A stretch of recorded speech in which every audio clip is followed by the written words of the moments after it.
já estamos no ar.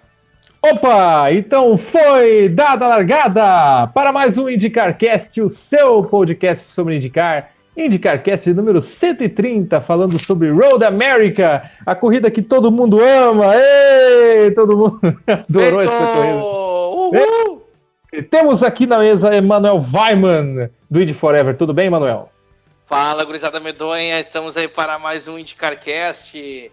Vamos lá agora para falar de Road America. Nossa, que animação! Temos aqui na mesa, pessoas, alguém que está estreando nesse programa, a milionésima pessoa nesse programa. Ei! Palmas para a milionésima pessoa.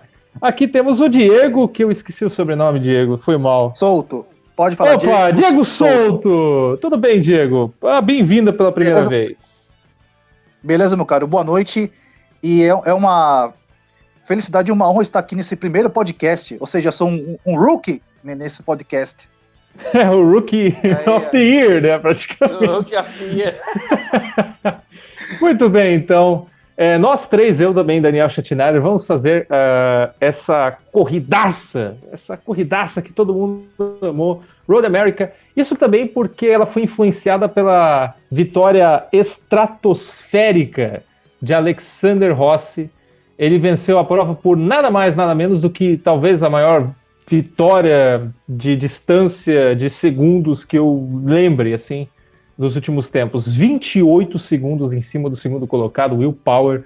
28 segundos. Conta 28 segundos. É uma diferença do Hamilton, praticamente, em cima do segundo colocado, né? Na França. Isso também influenciou para a animação da corrida. Rossi venceu de uma dominância incrível e está apenas 7 pontos atrás agora do Joseph Newgarden, que ainda continua sendo líder do campeonato, porque ele terminou em terceiro, está com uma consistência incrível. Mas eu gostaria que vocês falassem dessa dominância e do que ela influenciou nessa prova que pareceu ser boa ou não do Alexander Rossi, né, Manuel? Cara, foi uma corrida espetacular ali, e não foi só ele, na verdade. A gente tem que considerar que a Andretti vem se superando aí em vários pontos, em vários aspectos esse ano. E não só a questão dos ajustes, tudo, a equipe estava de parabéns, os mecânicos, todo mundo trabalhou do jeito que tinha que ser, deixaram o carro um brinco, e aí ele fez o que ele sabe fazer de melhor, né? Pegar e se mandar pra frente e fazer ninguém chegar nele, deixou todo mundo comendo poeira, literalmente. Pois é, passando a roda ali na grama, né, Diego? Exatamente. E lembrando que essa distância de 28,4 segundos é uma margem que não é vista desde 93, quando o Paul Tracy venceu essa mesma corrida com essa mesma margem de tempo assim, sobre Nigel Mansell, que foi o segundo naquela corrida de Elkhart Lake. E foi uma corrida assim que foi tipo assim digamos, posso falar assim, um divisor de águas. Uns assim gostaram porque teve boas disputas no pelotão intermediário para trás. Outros assim não gostaram porque eu vi gente reclamando que não teve bandeira amarela, que a distância de Rossi para os demais foi absurda, enfim, foi uma corrida assim que teve aqueles que curtiram e outros que não, então é isso aí. Era para ter pelo menos uma bandeira amarela, mas a gente vai falar depois. Talvez, mas a questão também, a briga no meio do pelotão muito influenciada pelos míticos Colton Herta, que fez, assim, apesar de ter perdido a liderança por uma ultrapassagem fantástica do Rossi na primeira curva por fora, e dali ele conseguiu dominar a corrida desde então, se tivesse amarela, eu acho que ele ganharia também, porque ele estava com um carro incrível. Ele abriu 28, quase 30 segundos, não por nada, né? Mas tem só uma questão que eu queria comentar. Quem fez a corrida, praticamente no começo e a parte final dela, não tanto no meio, mas no começo e no final, foi o Colton Herta e o Takuma Sato, que tiveram umas excelentes tentativas de ultrapassagem que foram fantásticas, né, Emanuel? Eu ia comentar da ultrapassagem que por fora, naquela primeira curva ali, é difícil pra caramba. Não é fácil ali, porque a não chance é uma freada. É uma curva relativamente rápida. É uma curva bem redondinha, ela não tem uma freada muito brusca, assim, como por exemplo da curva 5, se eu não me engano, que é quando ele vem a primeira reta oposta ali. Então, cara, foi uma ultrapassagem genial dele ali. Porque o cara foi. Não, e ele só concluiu a ultrapassagem na segunda curva. Exatamente. Ele concluiu, então foi um duelinho dos dois ali. E na verdade, ele só durou até lá porque o Colton Herta segurou no osso ali. Ele foi guerreiro ali, cara. Queria mostrar serviço, né? Fala exatamente. aí, Diego. Isso que você falou, mano, nesse lance da prova, me lembrou também uma outra ultrapassagem nessa curva que ela é feita em terceira marcha, que eu tava revendo a corrida de Elkhart Lake de 94, Jacques Villeneuve, que venceu sua primeira prova, né, nessa mesma pista, ele fez a mesma coisa com Paul Tracy em 94. Ele, na hora que teve uma bandeira amarela, ele overlargada, cara, foi foda.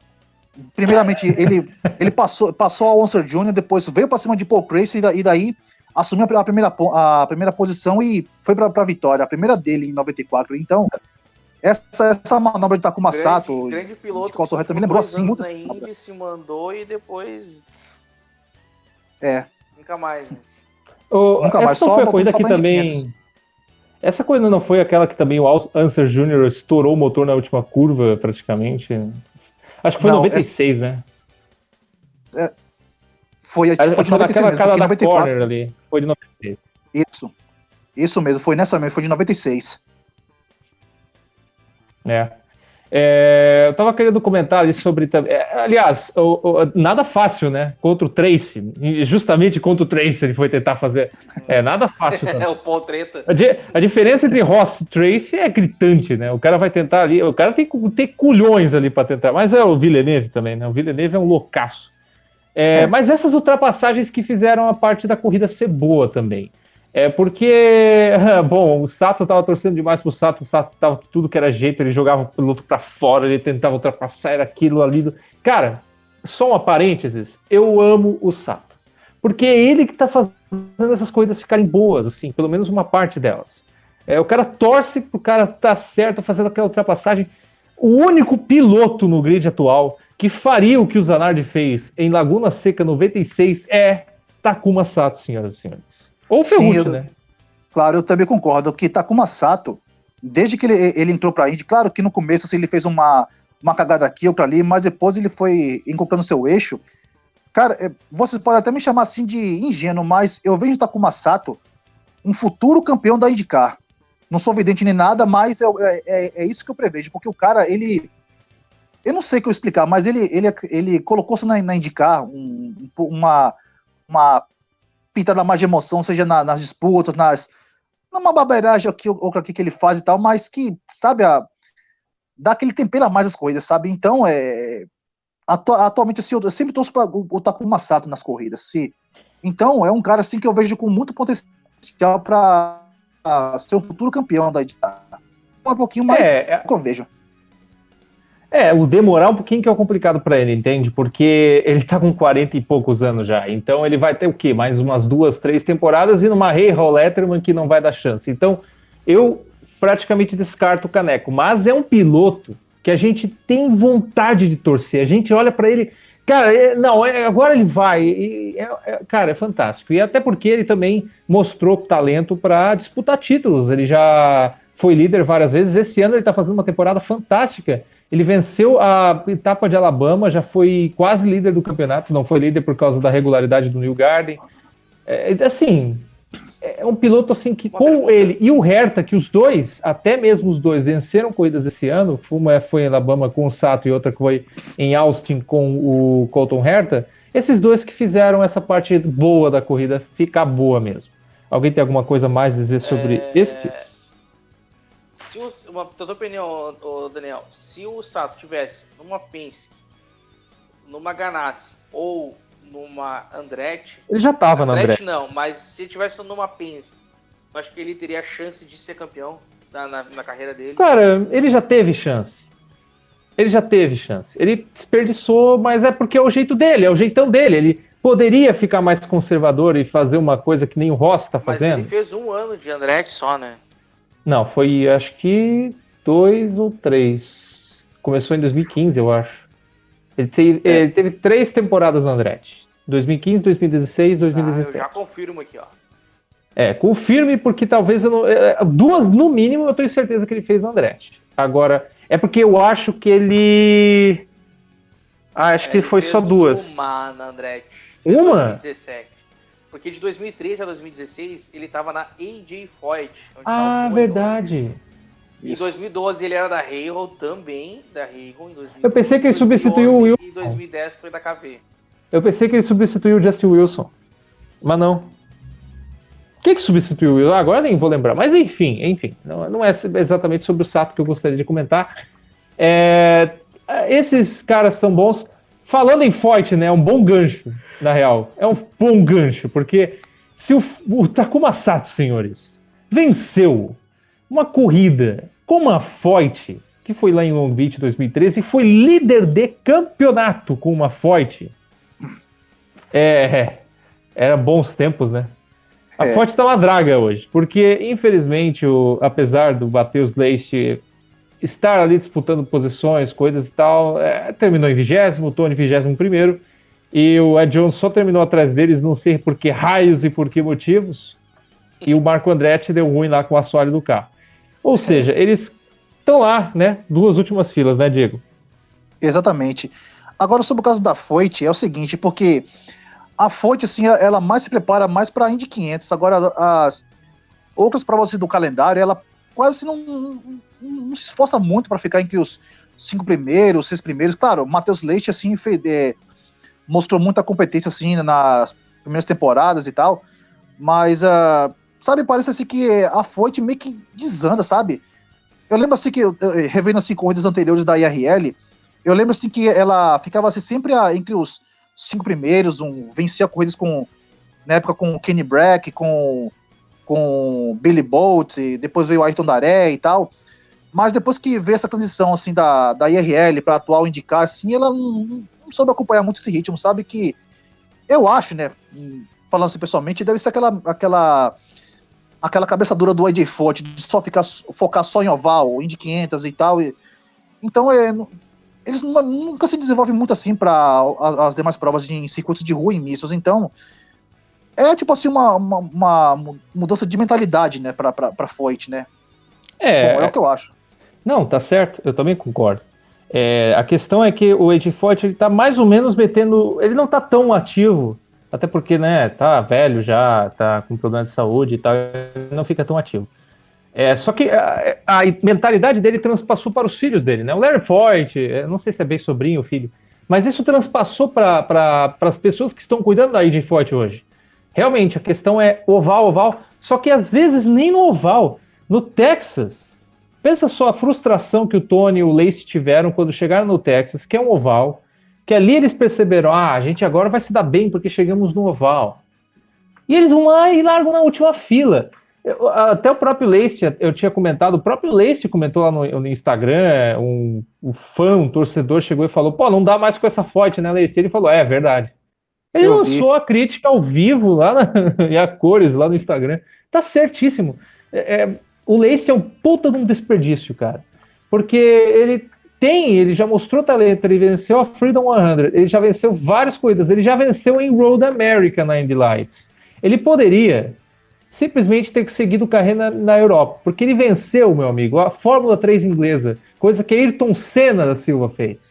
E pouquíssimos pilotos têm essa chance de vencer a Fórmula 3 e ter isso no currículo. Ele tem essa parada no currículo. E o que ele fez? Escolheu os Estados Unidos. Ele escolheu os Estados Unidos para correr uma AJ Foyt? Cara, é um desperdício. Se fosse ele, olha, obrigado, Tony. Obrigado pela oportunidade. Eu sei que você talvez investiu do seu próprio dinheiro para me bancar. Mas assim, não dá, cara. Eu vou fazer que nem o Pato Ward tá fazendo e eu vou para a Europa. E não dá para ficar aqui, cara. Não tem chance. Eu não sou piloto de ficar dando fundão. Se for para andar no fundão, eu prefiro andar no fundão na Europa.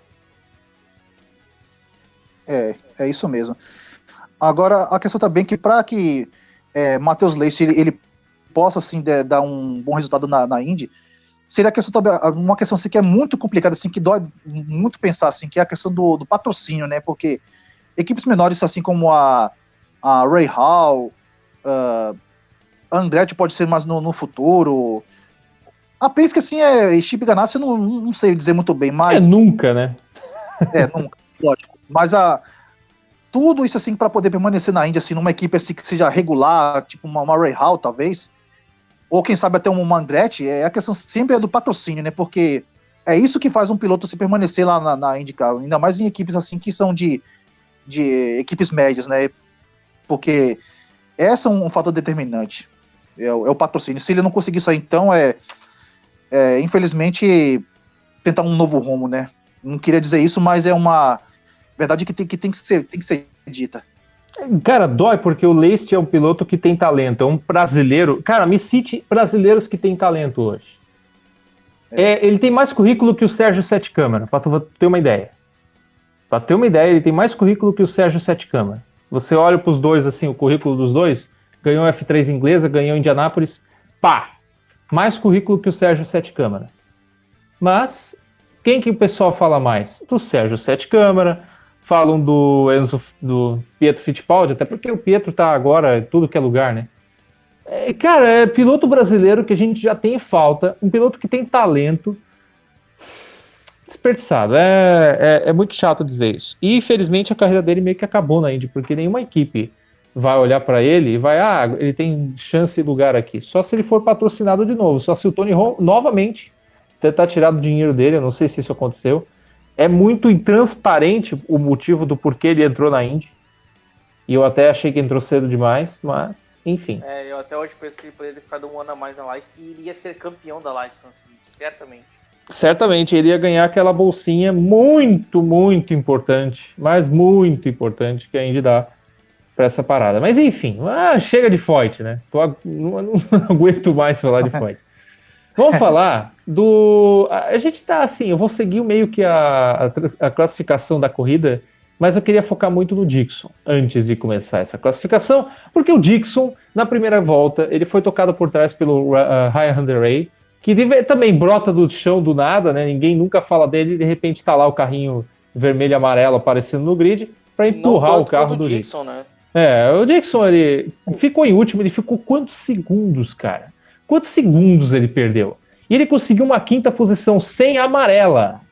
A corrida foi sem amarela. Foi bandeira verde até o final.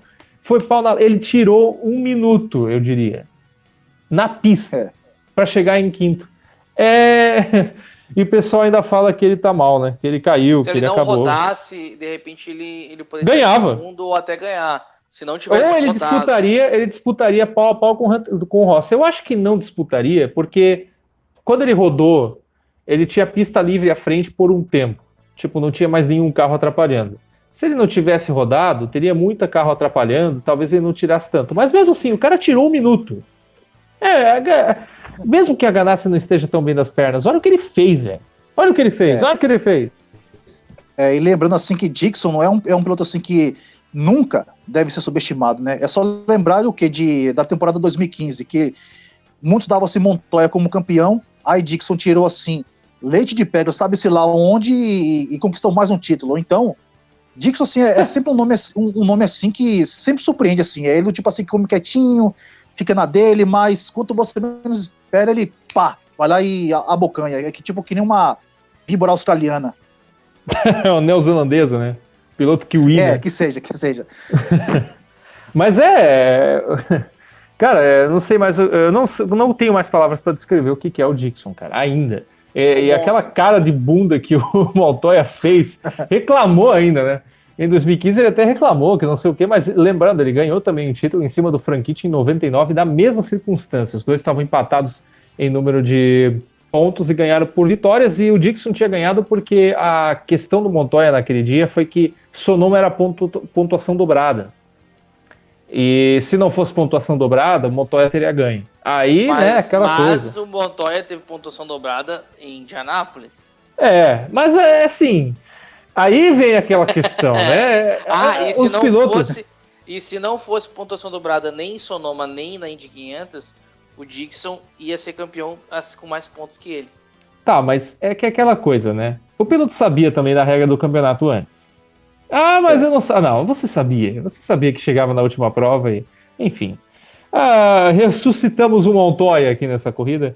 Ressuscitamos também o problema do asfalto que tínhamos em Detroit. O asfalto, assim, até achei estranho eles não terem dado bandeira amarela na curva antes do carrossel.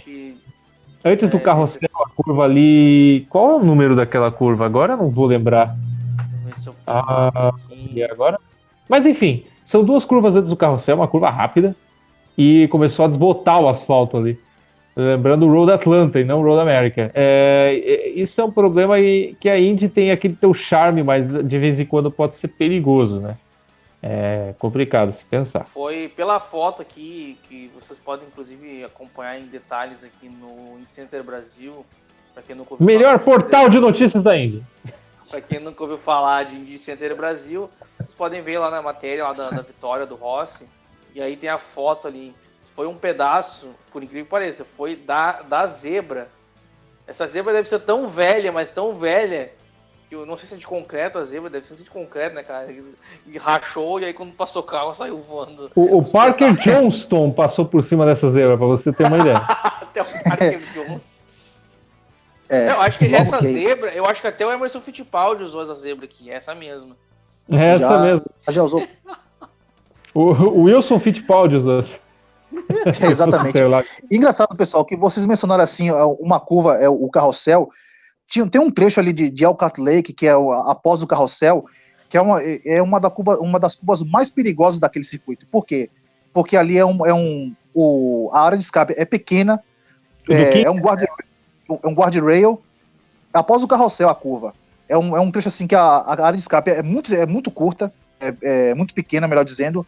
Há um guardrail ali, que eu já vi coisas anteriores que Adrian Fernandes já bateu ali, Ari Landak já bateu ali, Catherine Led já bateu ali, então é um trecho assim, muito perigoso, e o fato dessa coisa não ter tido uma amarela assim me surpreendeu. Poxa, é a primeira vez que eu vejo um carro não batendo aqui naquele trecho, ainda mais com um asfalto assim, então, que tá na cara que já tá bem desgastado o de Road America, então milagre. E é um carro que não tem downforce, né? Que não é fácil de virar. Também tem esse fator. Apesar do Colton Herta ter escapado ali no final, quase que bateu praticamente. Infelizmente o Colton Herta ficou em oitavo com esse erro. Eu acho que foi um erro a IndyCar não ter dado, a direção de prova não ter dado a bandeira amarela. Pra mim, na minha opinião, foi um erro. Eu também achei. Porque tava perigoso, podia furar um pneu, dar uma... Inclusive, e olha onde é que era, bem numa curva ali. De alta, né? Podia estragar também a prova de alguém aí. Porque... E o kink é perigoso também, Diego, porque ali é tipo uma tamburela da vida. Só que ao contrário do Rio, passa uma trilha de trem ali atrás da pista, não tem como aumentar a área de escape. É uma tamburela da vida, mas ali já tem uma chicane feita para motos, que caso dê algum problema, a Indy vai ter que utilizar aquela chicane também. Tomara que não use, né? Porque aquela curva é fantástica. A velocidade final daquela curva do Canada Corner é um negócio impressionante. Tomara que não dê nenhum problema ali. Mas é praticamente uma tamburela da vida. Se você pensar nas circunstâncias, é muito parecida, né? Exatamente. Então, enfim, vamos para a classificação da corrida. Se eu for falar algum nome, vocês acham interessante comentar ou não, eu vou falar primeiro a classificação, vocês falem depois os seus destaques, se vocês não tinham comentado antes. A primeira posição ficou com Alexander Rossi, com 28, né? 28 ponto... Como é que foi, Diego? 28,4 segundos. 4 segundos em cima do Will Power, que ninguém falou do Will Power, mas o Will Power tá lá, né? Joseph Newgarden é o líder do campeonato com 402 pontos. Ele terminou em terceiro, tá 7 pontos à frente apenas do Alexander Rossi, e o campeonato praticamente vai ser decidido entre esses dois. O Graham Rahal, olha só o Graham Rahal, com uma pintura retrô, né? Lembrando, a gente tá tentando fazer uma corrida retrô que nem a NASCAR tá fazendo em Darlington. Tá tentando arranjar alguma corrida para isso. Talvez Gateway, talvez Road America, ainda não chegou-se a um consenso. Scott Dixon chegou em quinto, como a gente tinha falado, o companheiro dele, olha só, Ganassi, Felix Rosenqvist chegou em sexto, James Hinchcliffe, ninguém quase comentou dele, em sétimo, Colton Herta em oitavo, Simon Pagenaud e Takuma Sato terminando os 10 primeiros. O Sato até terminou no top 10, olha só. Ryan Hunter-Reay em 11º, e depois vem Bourdais, Ericsson que saiu na pista algumas vezes, o Pigot, Jack Harvey, Max Chilton, Patricio Ward, que praticamente está de saída da Indy, porque ele está aceitando ir para a GP2, substituindo um cara lá que tem pontos na carteira, né? Passou de todos os pontos na carteira que ele fez na França, ignorando o safety car virtual, enfim. Está se mudando para GP2, para Fórmula 2. Zach Witt, acredite, esse é o Andretti em 18º, Santino Ferrucci em 19º, Matheus Leite, Kanye Jones e Marco Andretti terminam os 23 pilotos. Algum destaque? Não, então é isso. E o campeonato ficou... praticamente, vamos falar então rapidinho, bem rápido do campeonato. Tá se desenhando para ser só... O Pagenaud até tentou, né? O Pagenaud é aquele mês de maio, ele fez o pacto do mês de maio, ele ganhou Indy GP e ganhou Indy 500, e foi só, né? Foi aquele pacto do mês de maio que ele fez, porque agora ele está em terceiro, ele está a 61 pontos atrás do Newgarden, uma corrida e pouco atrás dos dois primeiros, e a gente já está indo para as últimas 5 provas, então está se desenhando o Newgarden Ross. 7? A questão, tipo assim, a questão do Pagenaud é por causa que, após ele vencer a Indy 500, assim, tem aquela questão toda de compromisso com patrocinadores, comerciais, essas coisas, porque quando o cara se vence a Indy 500, assim, ele é uma benção vencer aquela prova, mas também ele fica assim com um pouco sobrecarregado, então ele não pode, assim, meio que não se focar, assim, exatamente nas demais provas, né, porque, sabe, né, Indianápolis é Indianápolis, então o piloto se que a vence e fica assim, lotado de compromissos. Então isso acaba pesando um pouco para ele nas demais corridas. E a última vez que o piloto... Só uma coisinha, Emanuel, um parênteses. A última vez que o piloto venceu o Indy 500 e venceu o campeonato... acredito em vocês, foi em 2008. Né? Foi em 2008. Não, foi Dario Franchitti, 2010. Não, é isso mesmo. Dario Franchitti. Cara, faz 10 anos que o piloto que vence a Indy 500 não vence o campeonato. Então sinto muito, Pagenaud, você já está fora por exclusão. Vai ser difícil, tá muito difícil. Até pro Dixon tá difícil. Não, só uma observação. Vocês viram quantas dobradinhas teve de Rossi e Newgarden no ano? Pois é, né? Verdade. 3 dobradinhas de primeiro e segundo alternados, né? Duas do Newgarden ganhando e uma Rossi. Onde é que foi? O Rossi ganhou e o Newgarden ficou em terceiro. Quer dizer, se o Newgarden fosse segundo, ia ficar 2 dobradinhas para cada um. Mas eu não lembro onde é que foi isso. Dobradinha no Witt, Alexander Rossi na frente. Depois, a primeira de Detroit, dobradinha com o Newgarden na frente. E depois no Texas, de novo o Newgarden na frente e Rossi em segundo. Aí o Road America, o Rossi foi em primeiro e o Newgarden em terceira.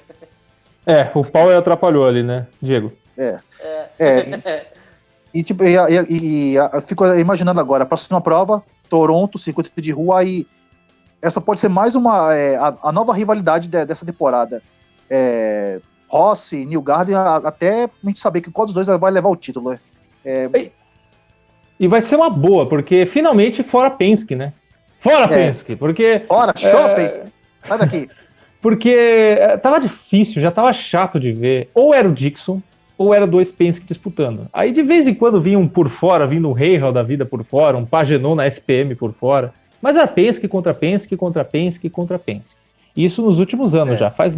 Desde Hunter Ray em 2012, o Andretti não tinha tantas chances claras de ter título assim como está tendo com o Rossi. E eu torço muito, porque o Rossi, ele tá sendo um exemplo de cara que odiava a Fórmula 1. Ele corria pela Caterham, pela Marussia, e em 2012 ele lançou a seguinte pérola, que ele não gostava da Indy, que achava a Indy uma coisa arcaica, que...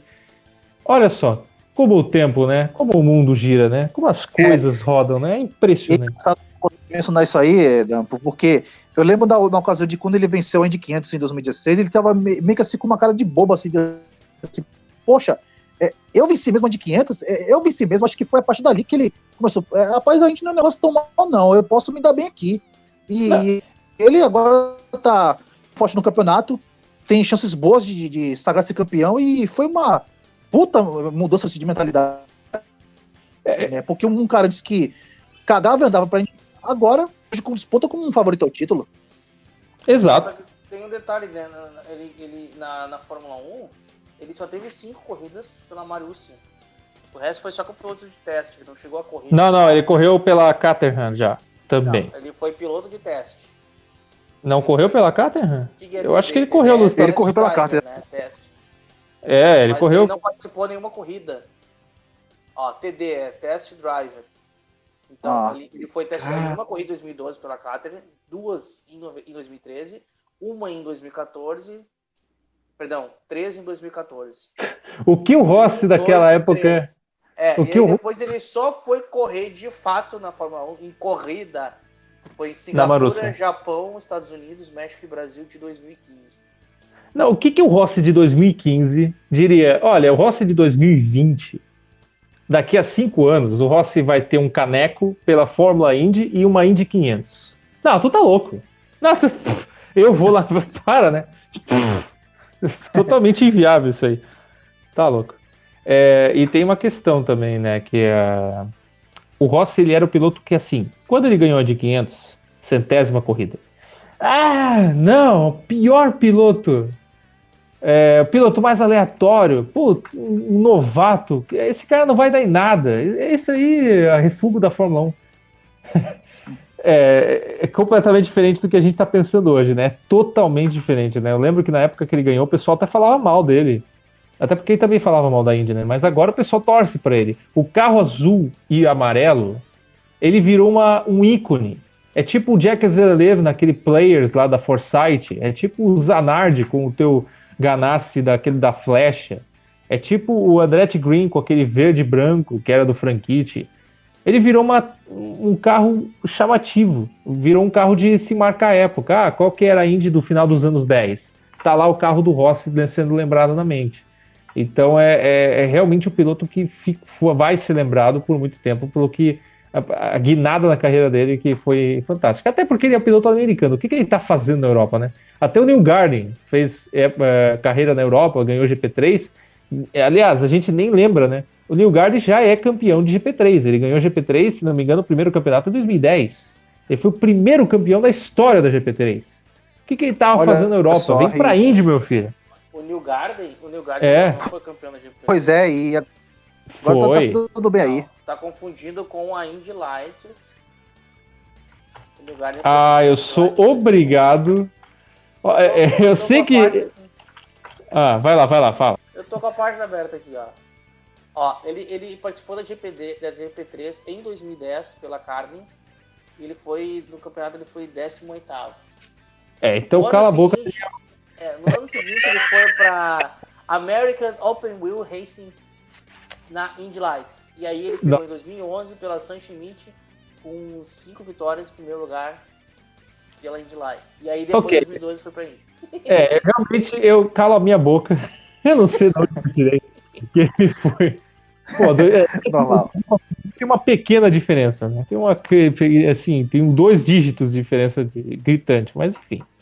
Bom, pessoas, então só para falar o campeonato também rapidinho, como eu falei, Neil Garden e Rossi estão disputando o título, e aí tem o Pagenaud, o Dixon e o Power completando os 5 primeiros, o Sato, Hunter Ray, o Rehan, o Hint e o Rosenqvist os 10 primeiros. O novato do ano é o Félix Rosenqvist em 10º, pau a pau com o inacreditável Santino Ferrucci em 12º, com o Madeo Coy.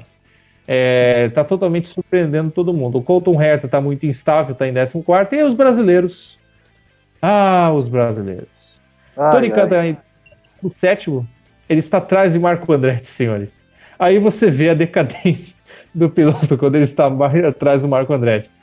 E o Matheus Leite em 20º. É chato dizer isso também, porque tipo assim, é chato falar isso do Tony, porque, primeiramente, eu sou baiano também, assim como ele. É chato falar isso de um conterrâneo, mas odeio falar, ter que dizer isso, mas o tempo de Tony na IndyCar praticamente já deu, né? O que tinha que dar. O cara já campeão em 2004, tem uma Indy 500 em 2013, a idade já tá pesando nele já, então acho que tá na hora dele sossegar um pouco e só fazer Indy 500 mesmo, tal como faz o Hélio. Então, eu sei que é duro dizer isso assim, afinal é um conterrâneo meu, mas na verdade tem que ser dita. E tem uma outra. Ele, se não me engano, tá prestes ou já passou do recorde do AJ Foyt, que é o dono da equipe dele, o que leva pelo menos o nome, de mais corridas disputadas. Ele tá passando por um recorde legal, porém negativo. Porque ele pega esse recorde, é o segundo piloto que mais disputou corridas, mas como é que a gente vai lembrar do Tony? Do campeão de 2004, do vencedor da Indy 500 de 2013, ou da draga que ele tá saindo. O cara não saiu por cima. Insistiu na Indy. E aí, o Hélio, por exemplo, saiu por cima. O Hélio estava uma decadência, ele estava começando a cair, mas ele saiu ainda sendo lembrado pelos títulos da Indy 500 que ele tem. O Tony, infelizmente, não está saindo lembrado pelas coisas boas, e sim pela decadente temporada que ele fez. Infelizmente, ele perdeu a oportunidade de sair por cima. Mas, enfim. Bom, pessoas, esse foi o IndyCarCast número 130, falando sobre Road America. Muito obrigado a você que ouviu esse programa, você que teve a paciência de ouvir a gente. Eu estive aqui com o Emanuel Weiman do Indy Forever, né, Emanuel? Opa! Deixa de acessar Aproveita o Indy Forever. É isso aí. Enfim. Indy Forever. Como é que é o slogan? Tem slogan Indy Forever? Tem, né? Indy Forever, o nosso canal da Indy? Tem que ter slogan, né? Pra chegar e dar o charme do negócio. Bom, e aí a gente também... Considerações finais, eu posso falar? Puta. Manda! Esqueci das considerações. Falar?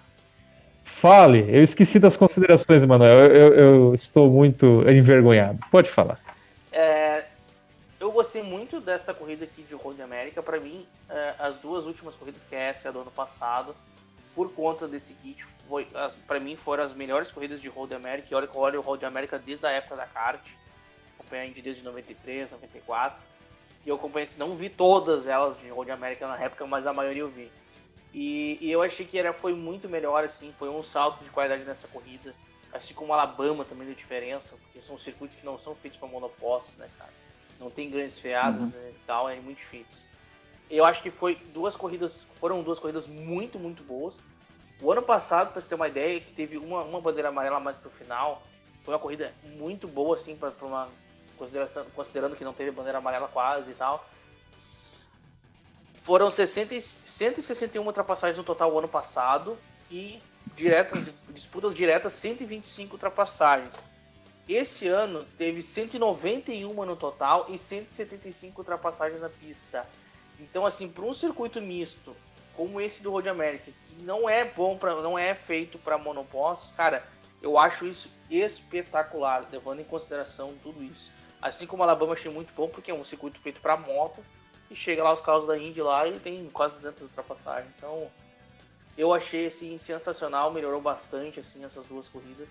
Não são as melhores desse ano, claro, teve corrida melhor ali, mas, assim, eu considero uma corrida acima da média e levando para o padrão de Road America, do histórico de Road America, para mim foram as duas melhores corridas que já tivemos aí em Road America. E não deixe de acessar o Indy Forever, tá? Agora já, em breve, eu estou estudando fazer algumas lives ali, sobretudo para a live dos treinos de algumas corridas. Eu preciso fazer uns testes ainda, não tá decidido ainda, mas estou pensando nisso. E as corridas, como a gente não pode mais postar no YouTube, as corridas agora eu estou postando todas elas. Vou postar, já postei as duas primeiras, postei a de Road America e vou postar as demais no Facebook, tá, pessoal? Estavam bloqueando o Facebook, mas agora eu isolei o Facebook só para o Brasil, então ninguém mais bloqueia corrida mínima ali no Facebook. Descobrimos. Então, agora vocês vão poder acompanhar todas as corridas assim o mais rápido possível. Eu gravo a corrida e assim que eu termino a edição e a renderização, já posto ela para vocês ali no Facebook, para quem não teve a oportunidade de acompanhar. E tô largando algumas corridinhas lá, né, de outras categorias que vocês vão acompanhar lá no Facebook. E por hora é isso. A gente tá testando, né? A gente vai talvez ficar entre temporadas, determinando a temporada da Indy, a gente vai ver o que a gente vai postar ainda, né? A gente tá estudando. Exato. Aliás, a gente descobriu a fórmula, né? Chupa NBC! Ei! Vamos lá, né? Chupa NBC! Chupa PNC! Digo NBC! Diego, suas considerações finais. Olha, tudo isso que o Emanuel falou, e mais um ponto a favor também, que o público em Elkhart Lake, cara, o público, como sempre, foi um sucesso à parte. Tava lá, todo mundo... Sempre, né? Assistindo a corrida, sempre. Sabe aquela tradição americana de os caras lá reúnem a família para um fim de semana, um churrasquinho, uma cerveja, aproveitando-se um dia de sol, a corrida, claro, os que foram lá para assistir, mas o público lá, como sempre, pessoal, é um show à parte, é uma coisa que pessoalmente, assim, eu acho maravilhoso, lindo, que é a tradição americana de transformar um evento como o automobilismo, né? Foi mal o gaguejo, num programa familiar, numa coisa gostosa de se curtir. Então, esse é mais um ponto que eu gostaria de acrescentar ao que o Manuel disse sobre a corrida de Elkhart Lake, sobre as ultrapassagens, sobre essa grande margem que o Rossi teve em relação ao New Garden, enfim, mas também essa coisa gostosa que é o automobilismo americano, que é essa tradição familiar que ainda existe, coisa que a Europa se perdeu, né? Perdeu essa tradição, esse lado humano, essa coisa maravilhosa, enfim. É só um adendo nas palavras do Emmanuel. E só queria um adendo também. Você gostou de participar desse IndyCarCast? Pode xingar, cara, aproveite. Eu adorei participar. eu aqui, novamente, um rookie, totalmente assim, um neófito em questão de podcast, mas eu adorei curtir. E sempre que eu quero participar mais de podcast, claro que eu quero. Tá convidado já. Valeu. Se quiser. Tá massa. Então é isso, pessoas. Esse foi o IndyCarCast 1130. Muito obrigado a você que ouviu. Você pode ouvir esse programa lá no indycenterbrasil.com.br, o melhor portal de notícias da Indy. Também tem o IndyCarCast na página do Facebook, no Instagram também no IndyCarCast. Também acesse e curta os nossos companheiros do IndyCar Depressão na página do Facebook, do Twitter e também no Instagram. Nós também temos os nossos vídeos no YouTube. Se você quiser ouvir as edições antigas, também aqui nos vídeos do IndyCarCast no YouTube. Tem também nos nossos agregadores, no Spotify, iTunes. Cara, não há lugar no mundo que não tenha o IndyCarCast para você ouvir. Então, o senhor ou a senhora não tem a menor desculpa para você não ouvir os nossos programas, que a gente tá em tudo que é lugar. Tá no banho, a gente tá lá. E também a gente tá agradecendo também o Emmanuel Weimann do Indy Forever e também o Diego, que tá participando aqui com a gente. Eu sempre esqueço o sobrenome do Diego. Souto. Souto. Muito obrigado. Diego Souto está amarrado aqui, né? Está amarrado com o Souto, está amarrado com vocês. Ninguém de certo fez essa piada. Não, ninguém fez essa piada de certo, né? Ninguém fez essa piada. Eu fui o único que fiz essa piada. Então é isso, pessoas. Vamos. Passa, Honda, passa. Obrigado. Tchau, Honda. Esse foi o motor aí do Rossi passando. Então é isso, vamos dar aquele tchau, aquele falso tchau que a gente sempre dá todo final de podcast. Tchau! Tchau! Até a próxima!